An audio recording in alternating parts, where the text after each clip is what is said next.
Bismillahirrahmanirrahim.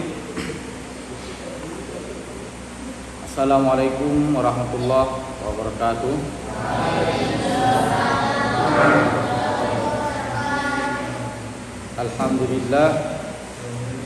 Alhamdulillahi rabbil alamin. Wassalatu wassalamu ala asyrafil anbiya'i wal mursalin wa ala alihi wa ashabihi wa man tabi'ahum bi ihsanin ila yaumiddin. Mari sama-sama kita bersyukur atas nikmat Allah Subhanahu wa taala yang telah dilimpahkan, yang telah dicurahkan kepada kita, kepada umatnya tanpa henti-henti, baik nikmat iman maupun nikmat kesehatan, sehingga kita pada malam yang berbahagia ini di masjid yang kita cintai ini bisa berkumpul dalam rangka mencari ridha Allah Subhanahu wa taala, yaitu mencari ilmu. Karena orang yang keluar di jalan Allah menuntut ilmu itu dinisbahkan kita sebagai mujahid, atau sebagai orang apabila dia meninggal maka dia mati dalam keadaan syahid. Jadi oleh karena itu jangan henti-henti kita mencari ilmu, baik dengan menuntut kepada seseorang yang alim ataupun mendengar kajian-kajian dari ustaz-ustaz ataupun dari penceramah-penceramah ataupun membaca. Jadi al-ilmu madal hayat, ilmu itu sampai ke liang lahat. Dalam hadis disebut utlubul ilma minal mahdi ilal lahdi. Tuntutlah ilmu dari buayan sampai ke liang kubur, supaya tidak banyak pertanyaan nanti di yaumil mahsyar, di alam kubur. Karena kita masih meninggal misalnya dalam keadaan menuntut ilmu, tentu tidak sebesar tanggung jawab dengan orang yang memberikan ilmu tanpa menuntut ilmu lagi. Nah, jadi kalau misalnya sudah jadi ustadz, dia tidak membaca, kemudian dia tidak menerima kajian-kajian dari kawan-kawannya ataupun dari seprofesi dengan dia, dengan ustadz-ustadz yang lain, maka dinisbahkan dia bukan lagi sebagai thalibul ilmi. Jadi kalaupun sudah menjadi ustadz ataupun ustazah, lalu kita tetap mengkaji, membaca, mendengarkan kajian-kajian dari berbagai ustadz, maka kita dinisbahkan atau masih dianggap sebagai talibul ilmi. Ini diantara kemudahan bagi orang yang menuntut ilmu. Selawat dan salam sama-sama selalu tercurahkan ke pangkuan Nabi besar Muhammad sallallahu alaihi wasallam, sumber ilmu yang kedua setelah Al-Qur'an. Ya, Al-Qur'an itu sumber ilmu, kemudian sumber sejarah, kemudian sumber hukum. Karena hukum Islam itu banyak tertulis di dalam ayat Allah di dalam Al-Qur'an. Cerita-cerita nabi yang terdahulu sebelum Nabi Muhammad itu banyak didapatkan di dalam Al-Qur'an.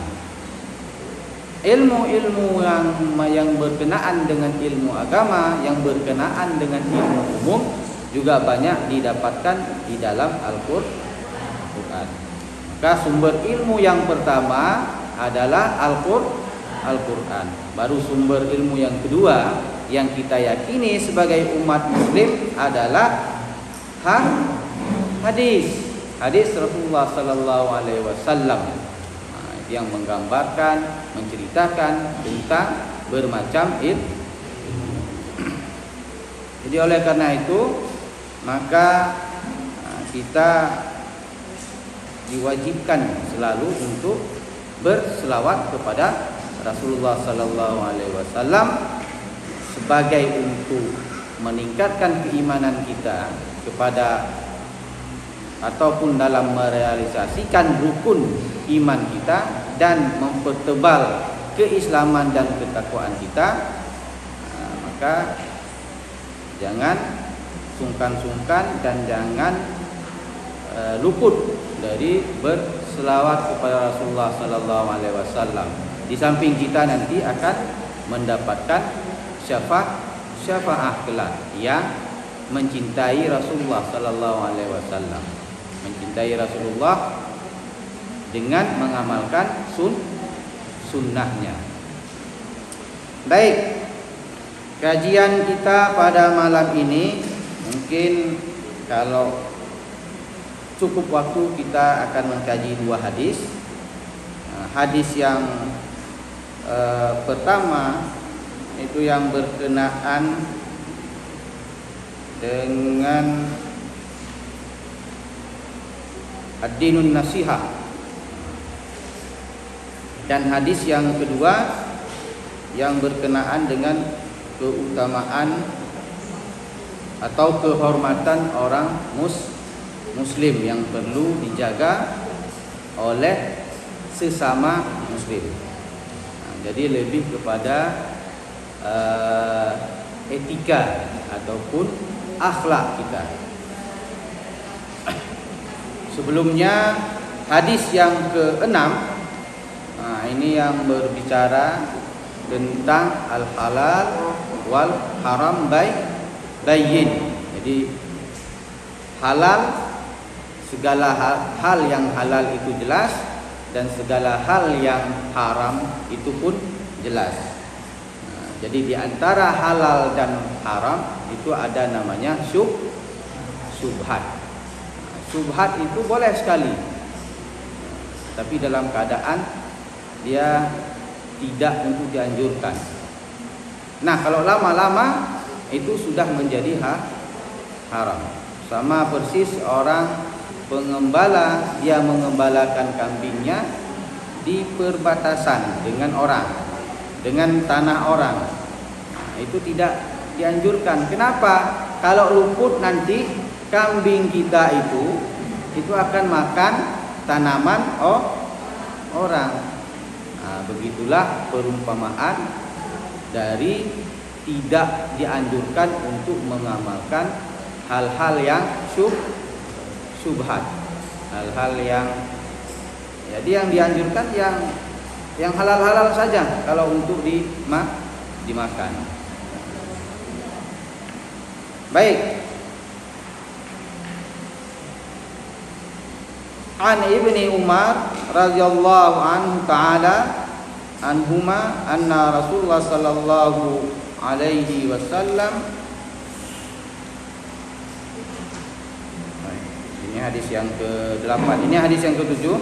An Abi Ruqayyah Tamim ibni Aus ad-Dari radhiyallahu anhu ta'ala anhu anna Nabi sallallahu alaihi wasallam qala ad-dinun nasiha.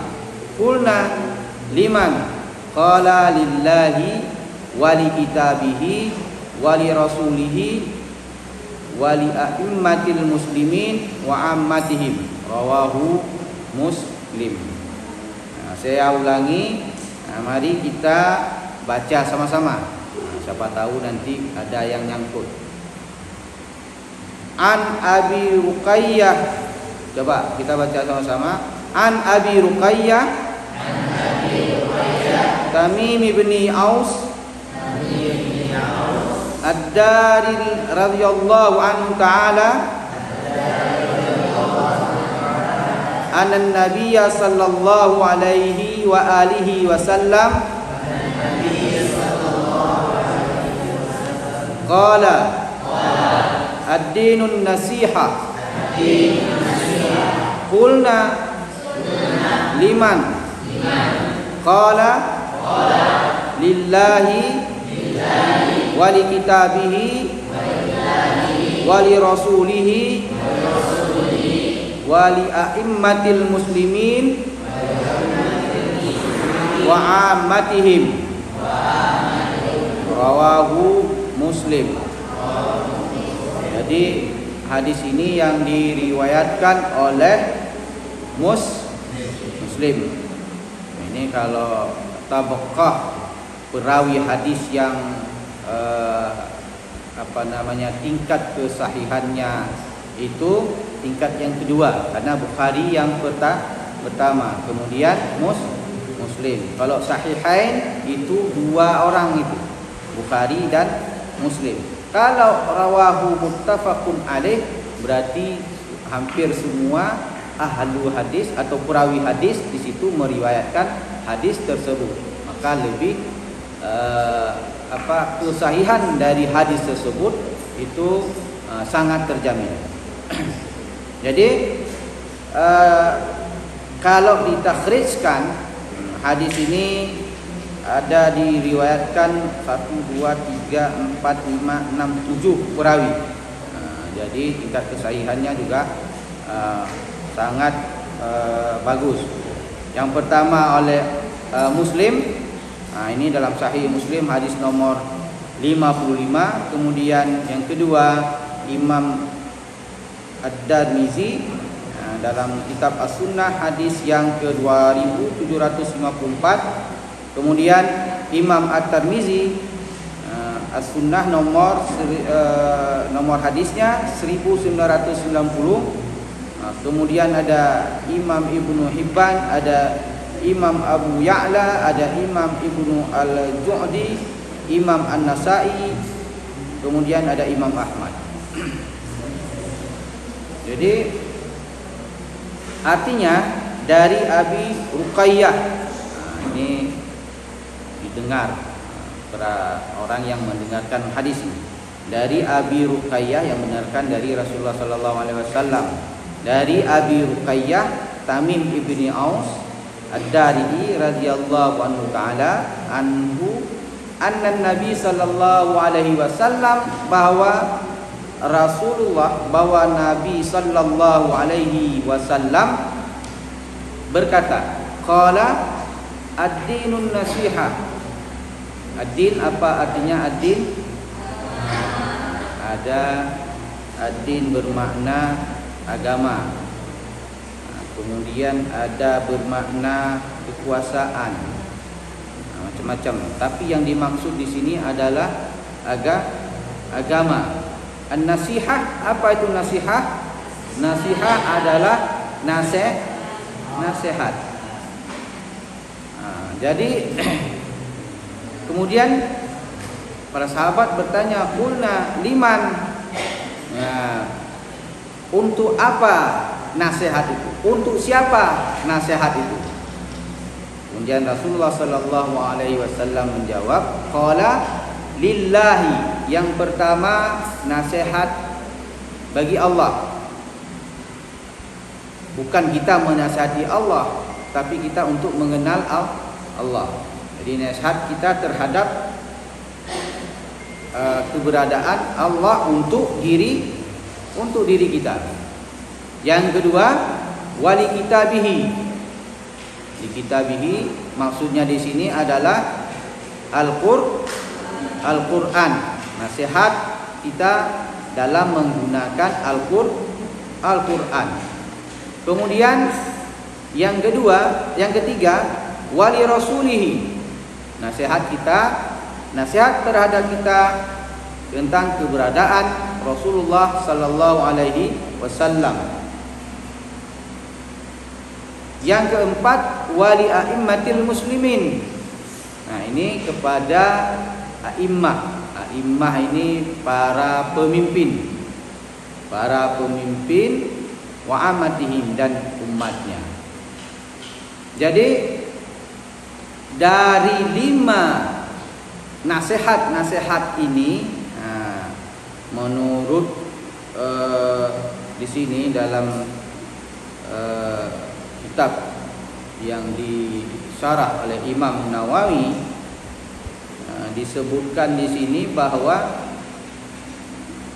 ad-dinun nasihah ini bermakna ataupun berartikan bahwa agama itu imanuddin. Ya, dia diumpamakan sebagai imanuddin seperti salat, atau salat itu sebagai tiang agama. Nah, nasihat ini, yang kelima, nasihat ini juga sebagai pondasi keagamaan, pondasi agama juga. Nah, sebagai sama persis seperti al-hajju Arafah.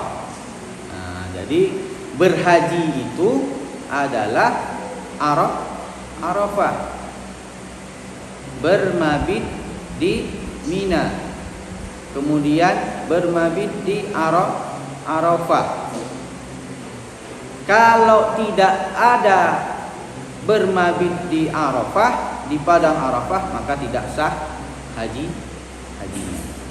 Sama seperti tidak menunaikan sholat, itu tidak dianggap sah keislamannya, karena sholat itu imanuddin. Jadi oleh karena itu, nah ini diumpamakan bahwa nasihat itu laksana sama persis seperti sholat sebagai tiang agama, kemudian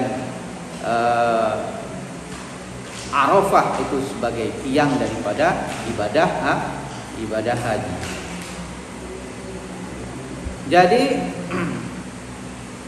apa bentuk-bentuk nasihat dari kita beriman kepada Allah Subhanahu wa taala? Di sini banyak sekali Khitabi menjelaskan, dan sebagian ulama, bahwa an-nasihah lillahi ta'ala ma'naha munsharifun ilal iman. Jadi nasihat kepada Allah Subhanahu wa taala yaitu yang pertama memurnikan keimanan kita. Iman kepada Allah. Jadi rukun iman yang pertama adalah amantu billah wa malaikatihi wa kutubihi wa rusulihi. Jadi beriman kepada Allah itu hakul iman. Nah, yang pertama itu tadi, beriman, memurnikan hati kita itu beriman kepada Allah. Kemudian menafikan syirik. Jadi tidak ada kegiatan sebesar zirrah pun dalam hati kita ada kesyirikan atau menduakan Tuhan, atau meminta pertolongan kita kepada kahin atau dukun. Sekarang kan banyak orang mau dapat jabatan pergi ke dukun. Rumah tangga nggak beres pergi ke dukun. Bukan dukun namanya, kamuflase, disebutlah namanya orang pintar. Sakit sedikit pergi ke dukun. Gundah hatinya pergi ke dukun. Putus cinta ini kakak-kakak ini pergi ke dukun. Rumah tangga tidak harmonis pergi ke dukun. Itu sudah syirik. Jadi kita harus terhindar dari perbuatan kesyirikan. Itu makna yang pertama tadi, memurnikan keimanan kita kepada Allah Subhanahu wa ta'ala. Kemudian mengingkari sifat-sifat Allah Subhanahu wa ta'ala. Bagaimana kita ketahui bahwa sifat Allah Subhanahu wa taala yang wajib diketahui ada 20.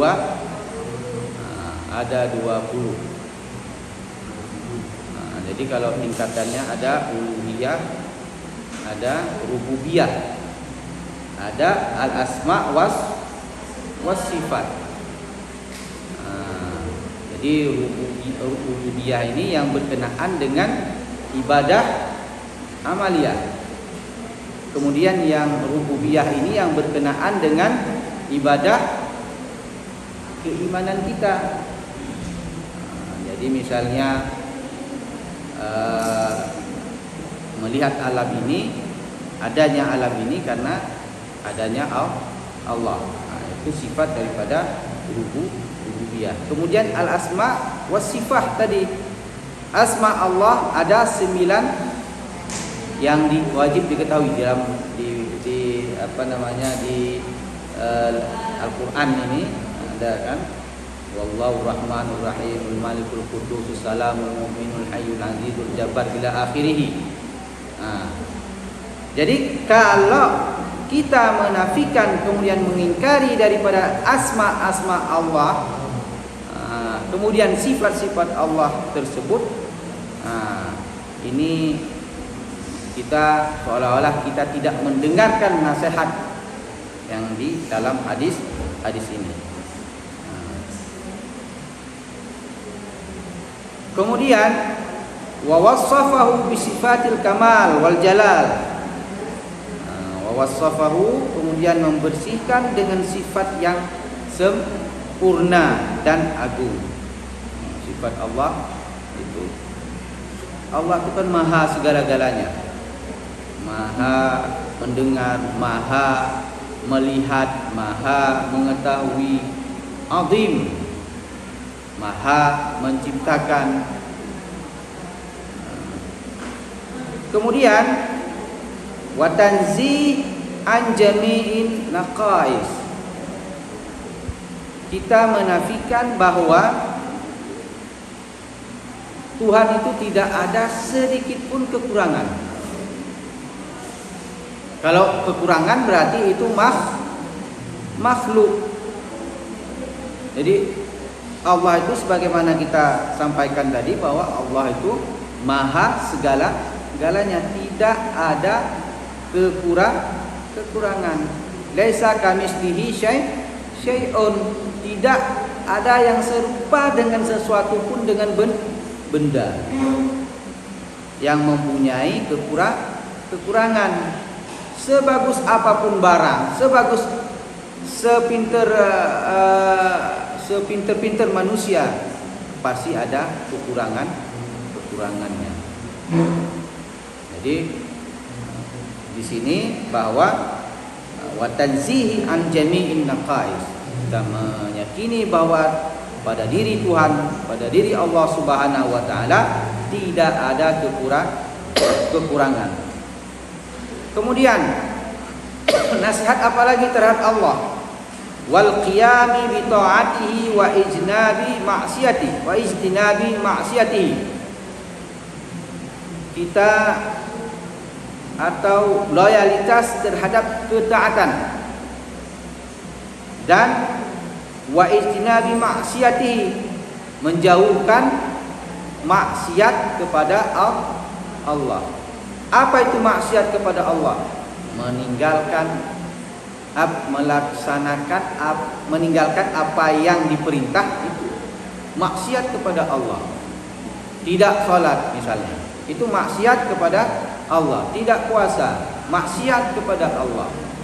Kemudian melakukan apa yang dilarangnya, bermaksiat kepada Allah Subhanahu wa taala. Jadi itu maksiat kepada Allah. Kemudian apalagi? Wal hubbu fihi wal bughdhu fihi, mencintai karena Allah Subhanahu wa taala dan marah karena Allah Subhanahu wa taala. Boleh marah, boleh. Ketika agama kita sudah diinjak-injak, maka kita harus wajib marah. Itulah marah yang dibolehkan dalam Islam. Selain daripada itu tidak boleh, karena marah itu adalah merupakan bagian daripada penyakit hati. Tapi dibolehkan ketika harga diri seseorang itu telah terinjak-injak oleh kezaliman, boleh marah. atau agama itu diinjak-injak, dihina, itu memang harus marah kita. Nah, makanya di sini wal hubbu fihi wal baghdhu fihi. Mencintai karena Allah Subhanahu wa taala, bukan atas dasar manusia, bukan atas dasar seseorang, kemudian marah pun atas dasar karena Allah Subhanahu wa taala. Selanjutnya apa lagi? Wal jihadi min kufrin bihi wal i'tirafi bi ni'matin wasyirki 'alaiha. Memerangi man kafara bihi, orang yang kafir dengan Allah Subhanahu wa taala, orang yang kafir. Jadi memerangi orang kafir. Kafir yang mana yang boleh diperangi? Kafirul harbi, dalam istilah fikih disebut kafir harbi. Kafir yang menginvasi daerah kita, kafir yang menjajah kita. Misalnya Belanda dulu datang ke Indonesia, itu wajib untuk berjihad, berperang. Atau Jepang datang ke negara kita, kemudian memerangi kita, itu wajib kita perangi. Karena dalam Islam ini kita tidak boleh memerangi kafir selain daripada kafir harbi. Kafir ini banyak. Ada kafir zimni, ada kafir muahad, ada kafir musta'an. Kafir zimni ini kafir yang membayar pajak, bahasa kita zimmah. Contohnya di Cina lah, di kita di sini. Mereka selalu membayar pajak penghasilannya dari jualan mereka kepada pemerintah. Itu tidak boleh diperangi. Bahkan di dalam Al-Quran ada ayat yang menjelaskan tidak boleh memerangi kafir selain daripada kafir harbi. Di dalam hadis bahkan disebut bahwa tidak mencium bau surga orang yang memerangi kafir zimni. Mencium bau surga pun nggak boleh, karena itu adalah kafir yang dibolehkan untuk tinggal bersama orang muslim. Dan apalagi di negara kita, negara Indonesia, yang bukan negara berdasarkan agama berdasarkan Islam. Ada beberapa agama di kita, kecuali di Aceh yang bersyariat Islam. Tapi tidak pun demikian, tidak dibolehkan untuk mengusik orang, bahasa kita non muslim, bahasa sekarang. Jadi tidak boleh mengusik orang non muslim, apalagi ahlul kitab. Jadi itu anjuran, itu syariat kita. Jadi kalau orang itu telah mengusik kita, telah memerangi kita, maka boleh. Jadi wal jihadi min kufrin bihi wal i'tirafi bi ni'matin wa syukri 'alaiha. Kemudian menerima nikmat Allah Subhanahu wa taala dengan lapang dada dan bersyukur dan ikhlas. Hari ini kita mendapatkan rezeki 10.000, cukup untuk makan. Menerima pemberian Allah, bersyukur. Bersyukur kita hari ini makan apa tadi ikannya, lauknya, ikan. Bersyukur. Besok pagi misalnya telur, bersyukur. Mudah-mudahan besok-besoknya nanti sama wakyat atau ibu nanti dimasakkan ayam. Makanya la in syakartum la azizannakum wa la in kafartum. Itu kata Allah, ya kan? Kalau kita bersyukur, maka Allah akan menambah rezekinya, kan begitu. Jadi ikhlas, ikhlas menerima pemberian dari Allah Subhanahu wa taala. Karena kita sebelumnya telah belajar ini tentang takdir. Tentang takdir. Itu berlaku kepada manusia. Kadang-kadang kita melihat orang pontang-panting mencari uang, tapi tidak mencukupi dari pendapatannya. Nah, kalau begitu, kalau kita melihat secara akal, tukang itu bekerja dia dari jam 8 sampai jam 5. Tukang buat rumah, tukang batu, tanpa henti-hentinya. Mestinya kan orang itu yang lebih kaya, karena kegigihannya bekerja tanpa kenal waktu. Tapi kan tidak. Ada juga tukang yang kaya, ada juga tukang yang kere. Karena pun tidak cukup yang ia dapatkan, tidak mencukupi yang ia dapatkan pada hari itu. Maka kalau dilihat dari itu, seharusnya orang tukang itu yang menjadi kaya ketimbang guru yang kadang mengajar 3 jam ataupun 4 jam. Tapi bukan itu. Karena rezeki telah ditentukan oleh Allah Subhanahu wa taala. Tinggal kita mengaihnya, mencarinya. Jadi wal ikhlas fi jami'ul umur. Dituntun kita untuk selalu ikhlas menerima apa pemberian Allah Subhanahu wa taala dalam berbagai urusan, berbagai aspek. Lalu apa lagi yang menyangkut dengan sifat, dengan ketuhanan kita, dengan Allah Subhanahu wa taala tadi, wa du'a ila jami'il awsaf al-mazkurah. Jadi mengajak kepada seluruh sifat-sifat yang disebutkan di atas tadi, mulai daripada memurnikan keimanan kita sampai kepada jihad. Jihad ini kalau kita artikan sekarang ini tidak mesti berjihad di jalan, berjihad mengangkat senjata. Menuntut ilmu itu adalah bagian daripada jihad. Jihad yang paling besar sekarang ini adalah jihad bagaimana kita memerangi kemiskinan dan kebodohan. Jadi kenapa negara kita menjadi negara yang kedua selalu? Karena negara kita dianggap adalah negara miskin oleh dunia.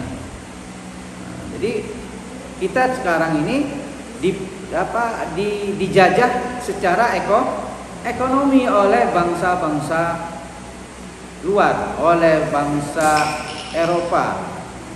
Mereka yang telah maju ekonominya kemudian mempraktekkan praktek-praktek ekonomi yang merusak tatanan sosial kita. Jadi berjihad di dalam ekonomi, membangun perekonomian keluarga yang bagus. Itu adalah merupakan bagian daripada jihad. Tentunya jihad memerangi hawa nafsu itu adalah sebagai jihad yang sebenarnya. Kemudian wal hissu 'alaiha, sopan santun. Kemudian wa talaffu bin nas, berlemah lembut dengan manusia. Di sini bukan bil muslimin disebut, dengan manusia. Jadi dalam pergaulan itu tidak ada perbedaan antara orang. Pokoknya kalau manusia maka kita harus memanusiakannya, membuat ataupun bersikap layaknya manusia. Apa layaknya manusia? Ya, manusia dihormati, kemudian diberikan haknya tidak disakiti. Jangan dengan tetangga kita tidak baik. Jadi malah disebut orang yang tidak tidak bagus dengan tetangganya, itu imannya kurang, tidak sempurna imannya. Jadi oleh karena itu maka dengan tetangga harus bagus, harus baik. Jadi wat talaffuz bin nas ini tadi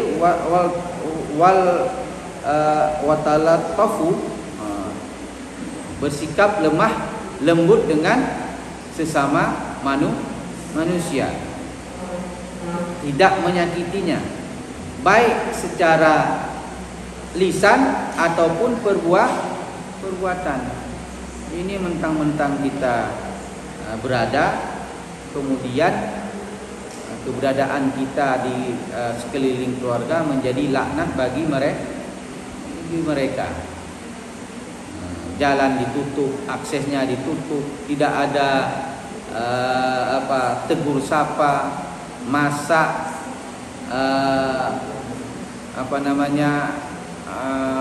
yang enak-enak tidak diberikan kepada mereka. Karena anjuran dari Islam ini terhadap tetangga, terhadap ikhwahnya, kalau masak itu fa'aksiru marakahu katanya. Jadi kalau kita masak maka perbanyak kuahnya. Kenapa? Untuk diberikan untuk berbagi kepada tetangga. Jadi Islam melihatnya sampai ke hal yang kecil, memperhatikan sikap kita terhadap sesama manusia. Jangan hanya menerima baunya saja. Makan durian baunya di tetangga, enaknya di kita. Jadi ini wat talaffuz bin nas tadi, saling berlemah lembut. Kemudian ditimpal al-khitabi wa haqiqatu hazil awsaf raja' ila abdi. Jadi sifat-sifat ini pada hakikatnya itu akan kembali kepada jazaknya, itu kepada diri manusia itu sendiri. Ketika kita berlemah lembut dengan tetangga, maka kita akan mendapatkan perhatian, pelayanan. Jadi tidak sakit hati dengan tetangga. Itu yang kita dapatkan, ketenangan dan lain sebagainya. Kembali kepada kita semua. Itu yang berkaitan dengan nasihat dengan Allah. Kemudian wa amman nasihatu li kitabihi subhanahu wa ta'ala. Apa nasihat-nasihat yang berkaitan dengan kitab Allah subhanahu wa ta'ala, Al-Quran? Yang pertama, wabil iman bi anna kalamillahi ta'ala wa tanzilihi la yashbahu syai'un min kalamin nas wa la yaqdiru ala mislihi ahadun minal khalqi. Yang pertama, bahwa kita beriman bahwa kitab Allah ataupun Al-Quran adalah merupakan tanzil yang diberikan, yang diturunkan kepada Nabi Muhammad sallallahu alaihi wasallam. La yushabbahu syai'un, tidak ada yang serupa, baik melalui fakrah ataupun hurufnya ataupun isi kandungannya. Tidak ada yang mampu menandingi, menyaingi keagungan Al-Quran. Mungkin pernah saya sampaikan, ada pada masa Rasulullah sallallahu alaihi wasallam ingin menggantikan Al-Quran karena ini dianggap seperti layaknya syair, padahal lebih daripada syair. Musailamatul Kazzab, ya kan, wal fil katanya lahu qutumun tawil dan seterusnya. Tidak mampu, tidak sesuai.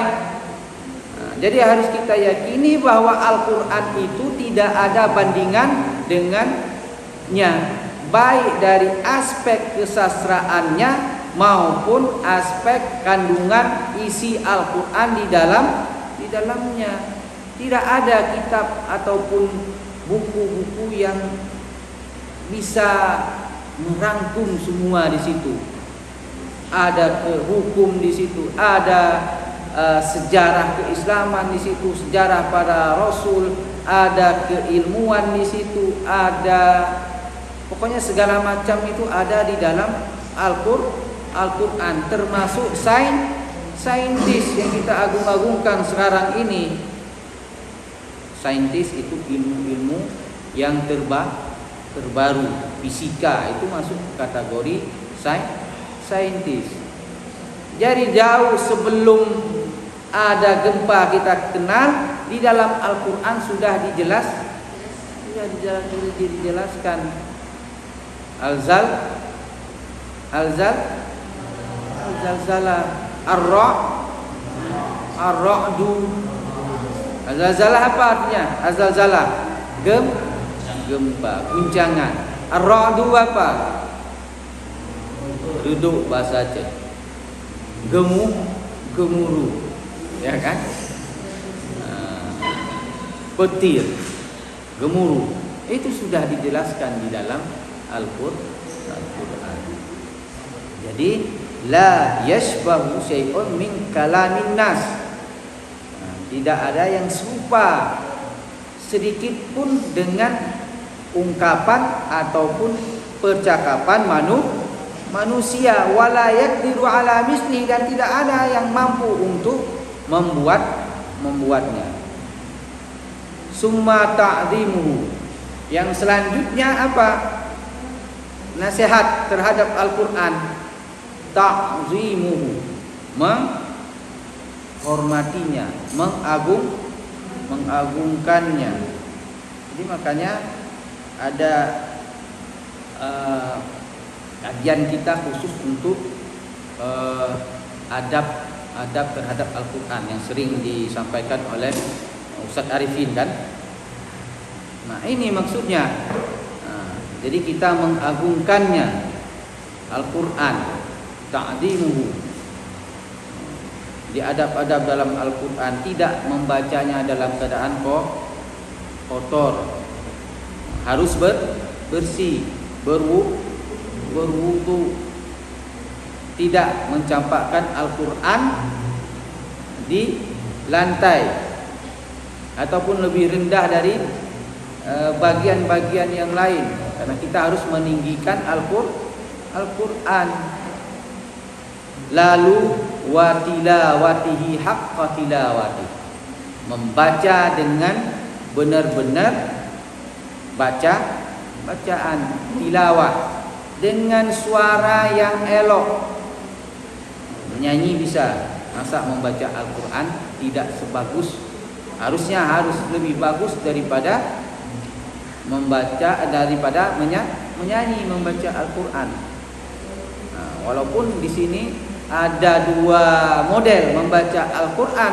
Yang pertama secara tilawah.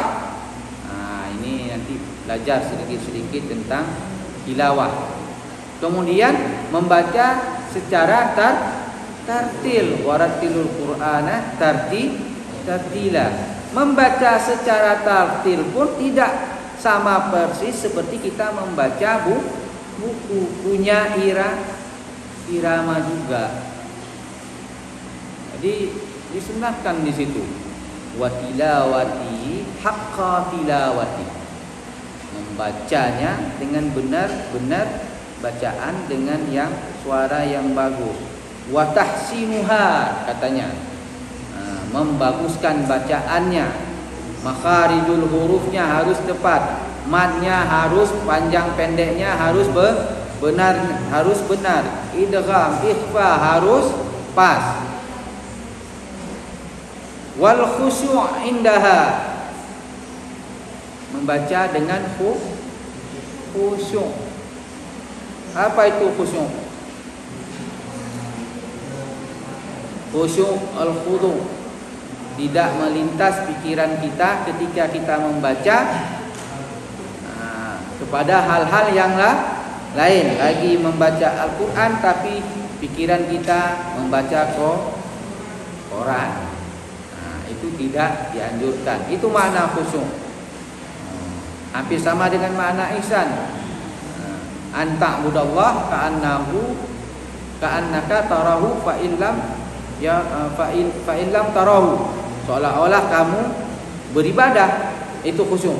Beribadah seolah-olah kamu melihat Tuhan, meskipun kamu tidak mampu atau tidak melihat secara nyata, tapi percaya bahwa innallaha yaraka, sesungguhnya Allah akan melihat kamu.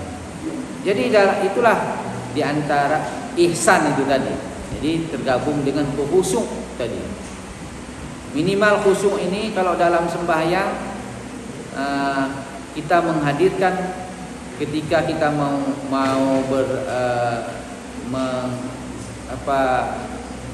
salam, kita masih mengingat ataupun menghadirkan pikiran kita ke dalam sholat. Itu khusyuk. Wa iqamati hurufihi, makharijul hurufnya harus benar. Iqamah hurufihi fi tilawati wa dhibbi anhu li ta'wilil muharrifin. Jadi kemudian membela orang-orang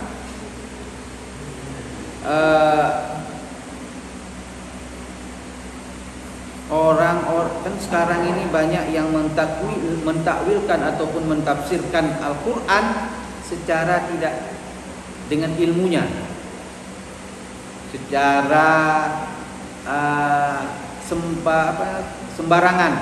Jadi karena bisa bahasa Arab sedikit, lalu dia mentafsirkan Al-Quran saedewe, sesuka hatinya. Tidak boleh, karena syarat untuk mufassir itu banyak sekali. Harus mengetahui ilmu tafsirnya, ilmu Al-Quran, kemudian tajwidnya, kemudian harus mampu berbahasa Arab. Nah sekarang banyak di antara kita yang tidak pernah ngomong bahasa Arab, kemudian dia muncul sebagai mufassir.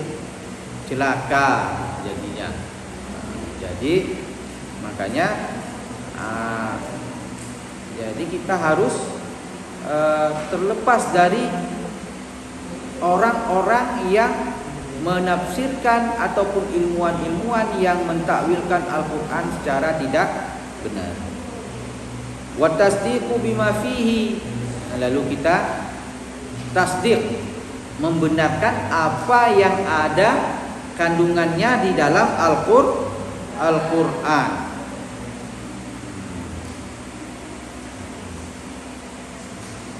Wal wuquf ma'a ahkamihi.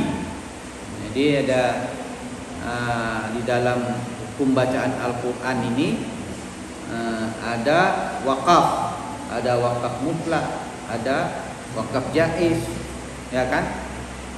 Harus tahu kita sebagai ini yang menggeluti di bagian Al-Quran. Jadi tidak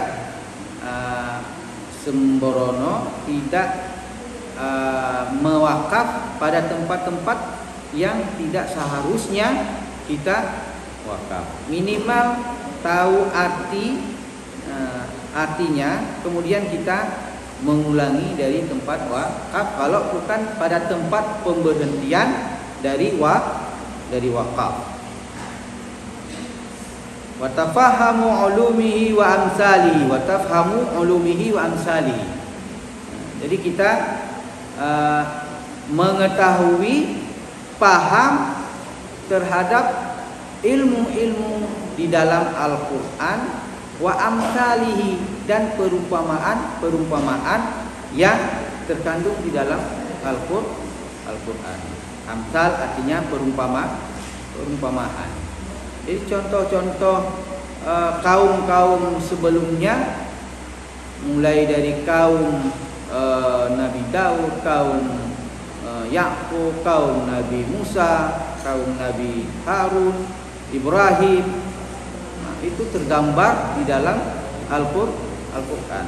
Nah, sebagai orang yang hafiz, di sini hafizah, hufaz, maka ilmu ini harus dipahami, tidak menghafal secara literally saja, tapi yang perlu dihafiz di sini lebih daripada menghafal, tapi mengetahui, memahami makna isi kandungan yang ada di dalam Al-Qur'an. Wal i'tibari bimawadi'ihi. Kemudian kita banyak mengambil i'tibar dari cerita-cerita umat-umat yang terdahulu. Ada umat yang ditenggelamkan karena kaum lesbian, ya kan? Umat apa? Umat, ada yang ingat? Kaum Nabi Lut ditenggelamkan oleh Allah. Ada yang ditenggelamkan karena tidak percaya kepada Tuhan. Kaum apa? Nabi Daud ditenggelamkan Allah Subhanahu wa taala. Jadi itu menjadi iktibar di dalam kehidupan kita sehari-hari. Kalau tidak patuh terhadap, tidak taat kepada perintah Allah Subhanahu wa taala, barangkali kita akan menimpa sama seperti yang tertimpa pada umat-umat yang terdahulu. Itu kita ambil iktibarnya. Jadi dari cerita di dalam Al-Qur'an. Wa tafakkaru fi ajaibihi. Nah, dalam kandungan Al-Qur'an itu sangat ajib. Ajib itu apa bahasa kita? Ajib itu extraordinary bahasa Inggrisnya. Jadi ajib ini luar biasa. Tidak ada yang seumpama dengan itu. Itu disebut dengan ajib. Baik dari segi lafadznya maupun dari segi maknanya. Telah dibuktikan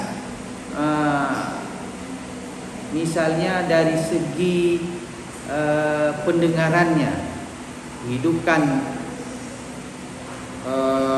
bacaan-bacaan. Orang baca Taurat dengan berlagu, orang baca Injil dengan berlagu, orang baca Zabur dengan berlagu, orang baca Weda dengan berlagu. Dibandingkan dengan Al-Qur'an, zubnya tidak didapatkan sama sekali selain daripada Al-Qur'an. Bacaan Al-Qur'an itu merasuk ke dalam jiwa, meskipun kadang dia tidak paham. Jadi kalau ada orang yang komplain ketika Al-Qur'an itu dibacakan, berarti itu sudah sakit jiwa. Karena seharusnya Al-Qur'an itu menenteramkan jiwanya. Kemudian wal amalu bimahkamihi wa taslimi limutasyabihi. Wal amalu bimahkam. Jadi hukum-hukum di dalam Al-Qur'an itu sangat banyak. Meskipun ada yang am, karena makna Al-Qur'an ada am, ada khas. Am ini secara umum harus mendapatkan penjelasan lagi, penjelasan melalui hadis untuk memahami Al-Qur'an itu. Kemudian penjelasan setelah melalui hadis, kemudian melalui sahabat atau alim ulama. Jadi tidak bisa diputuskan hukum-hukum Al-Qur'an itu secara memahaminya secara personal, lebih kepada jamaah. Wal bahsu an umumihi wa du'a ilaihi ila ma dzakarnahu minan nasiha. Jadi kemudian membahas, mengkaji Al-Quran terhadap makna-makna yang masih umum, perlu kajian, perlu persamaan persepsi antara alim ulama terhadap satu hukum, terhadap satu kandungan dalam Al-Quran. Makanya tafsir ini perlu. Ada tafsir Sawi, ada tafsir Jalalain, ada tafsir Ibnu Katsir, ada tafsir Al-Misbah, ada tafsir Al-Munir. Ini berbagai macam pendapat para ulama terdapat di situ untuk mentadabburkannya, untuk membahasnya. Kemudian wa du'a ilaihi ila ma dzakarna minan nasiha, mengajak kepada seluruh umat untuk mengamalkan, merealisasikan apa yang telah kita sebutkan tadi dari nasihat-nasihat terhadap Al-Quran ini tadi, dari membacanya, dari beriman bahwa Al-Quran bahwa itu adalah merupakan kalam Allah, sampai ke beramal terhadap hukum-hukum yang ada di dalam Al-Quran. Masih 4 lagi nih, masih 3 lagi nasihatnya. Nah, kemudian nggak apa-apa ya, kita mungkin habiskan di nasihat ini saja. Jadi 1 hadis dapat pada malam ini. Nasihat selanjutnya, wa amman nasihah li rasuli sallallahu alaihi wasallam. Apa nasihat terhadap diri kita kepada Rasulullah sallallahu alaihi wasallam? Yang pertama, tasdiquhu. Tasdik artinya tasdik, mempercaya. Siddiq apa artinya siddiq? Siddiq artinya ya, tasdik, mempercayainya bahwa dia merupakan, bahwa Muhammad adalah utusan Allah Subhanahu wa taala dan membawa risalah Allah Subhanahu wa taala melalui Nabi Muhammad. Maka wahyu Allah tersampaikan kepada jami'in nas, ke seluruh manusia. Jadi benar-benar percaya kepada Rasulullah sallallahu alaihi wasallam. Makanya kalau berislam yang pertama adalah antashhada alla ilaha illallah wa anna Muhammadar Rasulullah. Saya bersaksi bahwa tiada Tuhan selain Allah dan Muhammad adalah utusan Allah. Itu rukun Islam. Pondasi yang kedua, rukun iman. Apa? Rukun iman yang keberapa yang berkaitan dengan kerasulan? Amantu billah, beriman kepada Allah, wa malaikatihi, beriman kepada malaikat-malaikatnya, wa kutubihi, beriman kepada kitab Allah, wa rusulihi, beriman kepada rasul-rasul. Bahwa kita mengimani Nabi Muhammad sallallahu alaihi wasallam sebagai utusan Allah Subhanahu wa taala. Tasdik ala risalah, terhadap risalah yang dibawa oleh Rasulullah. Apa? Islam, syariat Nabi Muhammad sallallahu alaihi wasallam, Islam. Kemudian wal iman bi jami'i ma jaa bihi, beriman terhadap apa-apa yang dibawa oleh Rasulullah sallallahu alaihi wasallam. Apa yang dibawa oleh Rasulullah sallallahu alaihi wasallam? Qaulun, perkataannya. Kemudian amalun, perbuatannya, wa takrirun, diamnya Rasulullah sallallahu alaihi wasallam yang bisa menjadikan sandaran sebagai hukum. Teladan Rasulullah sallallahu alaihi wasallam, cara hidup Rasulullah sallallahu alaihi wasallam, cara berumah tangga, itu yang dibawa oleh Rasulullah sallallahu alaihi wasallam, dan kita mengimaninya itu dengan benar. Maja'a bihi. Jadi ja'a bihi maksudnya di sini agama Islam. Wa ta'atihi, lalu kita mentaatinya. Mentaati apa yang diperintahkan oleh Allah dan Rasul, menjauhkan apa yang dilarang oleh Allah dan Rasul. Fi amrihi wa nahyi, dalam urusannya dan dalam larangan Nabi Muhammad sallallahu alaihi wasallam. Jadi kadang-kadang di dalam Al-Qur'an telah disebutkan larangan, kemudian ditegaskan di dalam hadis, atau tidak ada disebut di dalam Al-Qur'an tetapi disebutkan di dalam hadis. Kemudian wa nasratuhu hayyan wa mayyitan, membelanya ketika Rasulullah sallallahu alaihi wasallam masih hidup atau ketika Rasulullah sallallahu alaihi wasallam sudah wafat. Kita tidak mungkin membelanya karena masih hidup, karena kita tidak sejaman dengan Rasulullah sallallahu alaihi wasallam. Jadi kita membelanya dengan cara apa? Menghidupkan sunnahnya, kemudian mengagungkan kenabiannya, kemudian berselawat kepadanya. Itu cara kita untuk membela Rasulullah sallallahu alaihi wasallam. Karena secara fisik kita tidak bisa membelanya, kita tidak sejaman dengan Rasulullah sallallahu alaihi wasallam.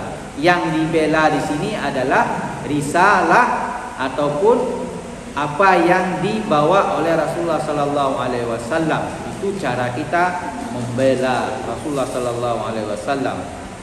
Kemudian wa mu'adatin min adai, memusuhi dari orang-orang yang dimusuh oleh Rasulullah sallallahu alaihi wasallam.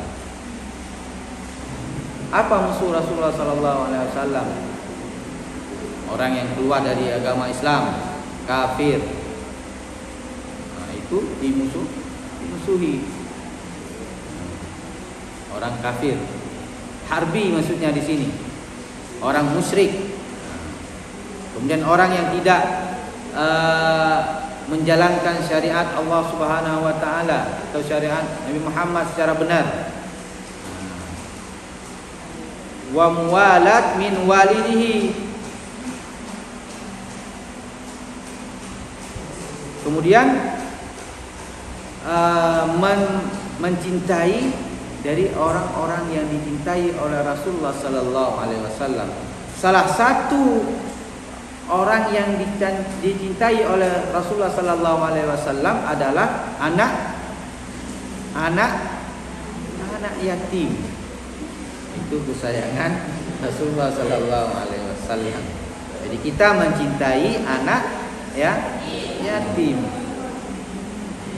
Lalu mencintai sesama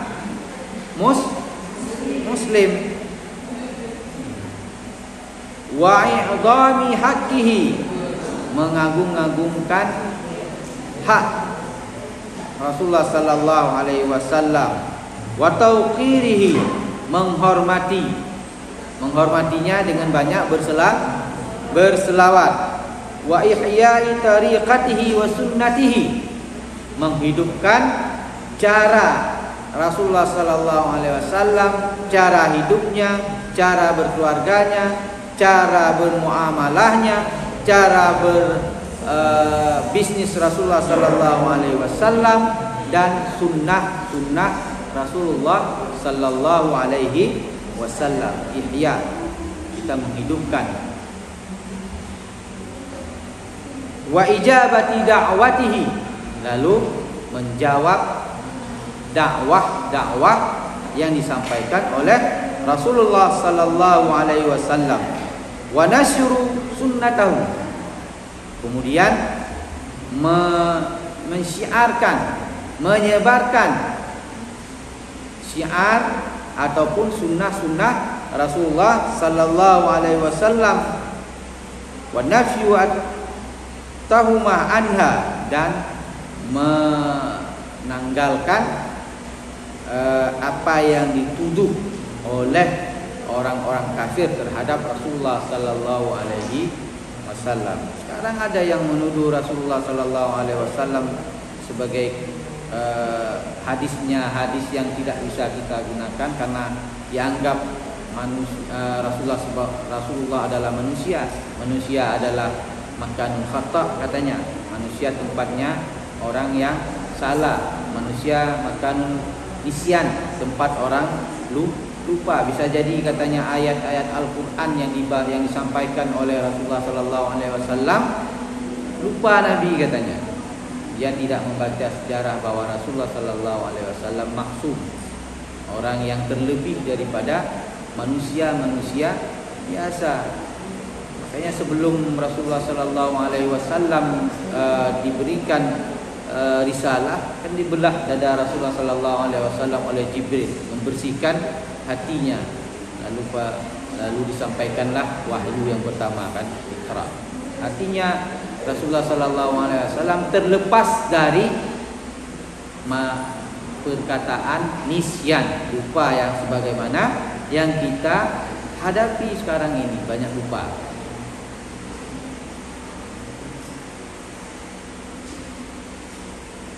Kemudian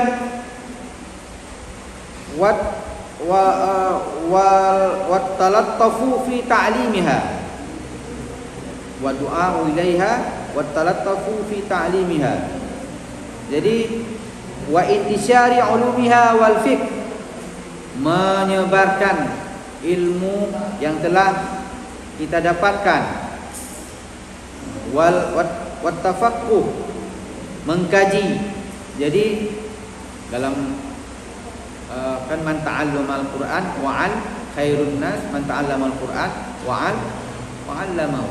Baik manusia adalah orang yang belajar Al-Qur'an kemudian dia mengajarkannya. Jadi sama persis kalau sudah paham kita terhadap ilmu agama, paham terhadap Al-Quran, paham terhadap hadis, lalu mengajarkannya. Kemudian mengkaji, jangan lupa mengkaji. Beda dengan membaca, dengan belajar dengan mengkaji. Mengkaji dia lebih mendetail, lebih spesifik. Jadi mengambil satu pendapat dengan berbagai pendapat yang lain kemudian dihimpun lalu dianalisa. Itulah dinamakan dengan kajian. Tidak cukup dengan satu buku. Jadi berbagai macam sumber kemudian diteliti. Jadi meneliti. Jadi meneliti itu bagian daripada menghidupkan ihya sunnah juga. Fi ma'aniha wa du'a ilaiha wa talattafu fi ta'limiha. Dalam kemudian wa du'a ilaiha, mengajak.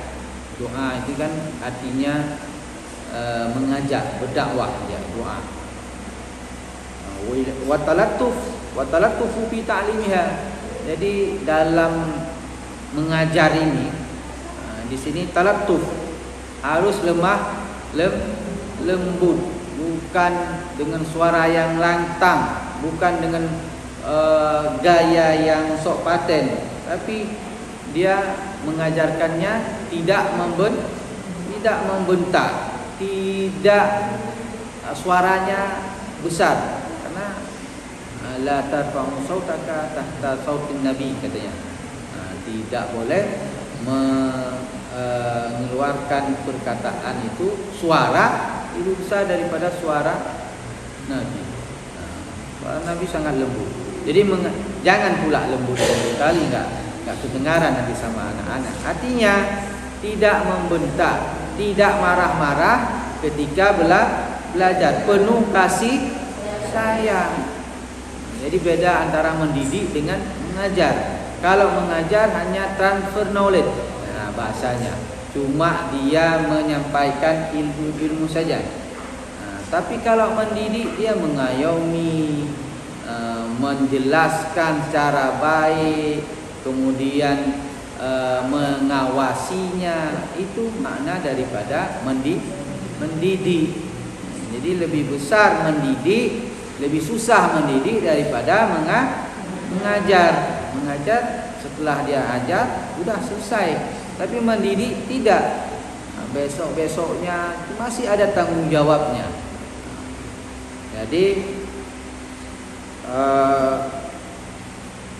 wa i'dhamiha wa ijlaliha wa ta'addubu 'inda qira'atiha. Kemudian i'dham ini membesarkan sunnah Rasulullah sallallahu alaihi wasallam. Kemudian wa ta'addub 'inda qira'atiha. Ta'addub artinya beradab. Beradab ketika kita membaca hadis-hadis Rasulullah sallallahu alaihi wasallam, karena ini adalah perkataan yang selain dari Al-Qur'an yang suci, kan Al-Qur'an perkataan yang paling suci, baru tabaqahnya ke hadis Rasulullah sallallahu alaihi wasallam. Makanya adab juga dalam membaca hadis disarankan kita harus suci.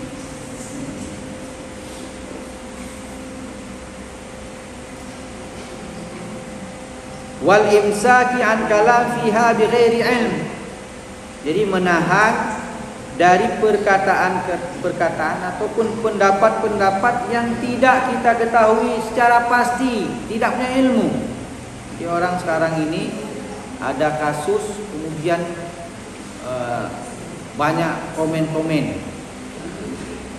padahal dia tidak tahu, tidak tabayun, tidak tahu dia dalam ilmu itu. Lalu dia mengungkapkan pendapat macam-macam. Itu dalam Islam itu tidak boleh. Makanya sesuai dengan kemampuannya, sesuai dengan keilmuannya, itu yang disampaikan. Jadi ustadz misalnya disuruh menyampaikan masalah pesawat, masalah sains. Kalau dia belajar tidak mengapa.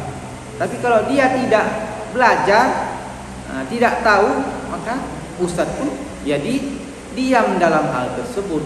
Tidak boleh mengungkapkan pendapat dari yang dia tidak tahu. An kalamin fiha bi ghairi ilmin, katanya.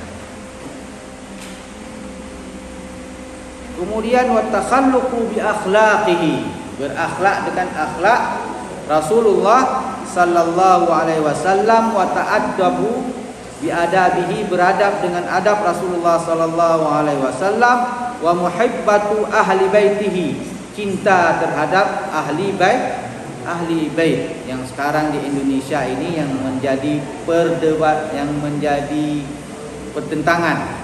Jadi orang ahli bait dianggap kadrun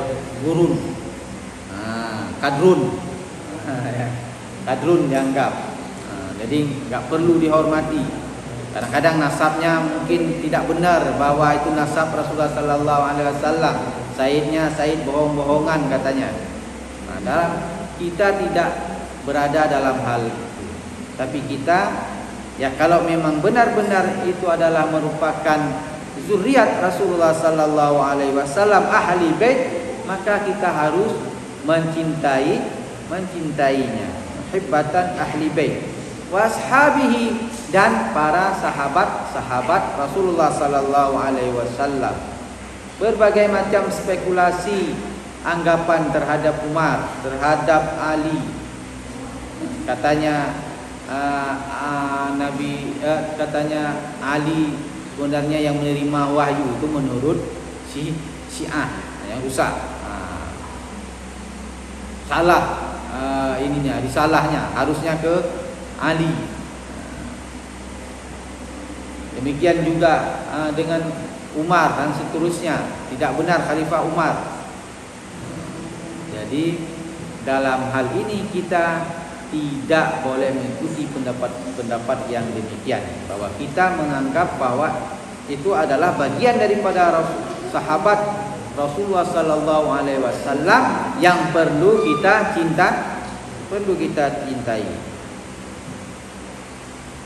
Kemudian wa majaniya min ibda'i fi sunnatihi, menjauhi dari perbuatan bid'ah. Telah kita sampaikan di minggu yang lalu, enggak salah, tentang hadis tentang bid'ah. Al-bid'ah itu ad-dhalalah finnar, mengada-ngada dalam melaksanakan ibadah. Itu bagian daripada bid'ah, menambah-nambahkan rukun salat. Biar dianggap paten kita beribadah. Salat zuhur lalu kita laksanakan 5 sampai 6 rakaat. Bid'ah finnar, di dalam neraka.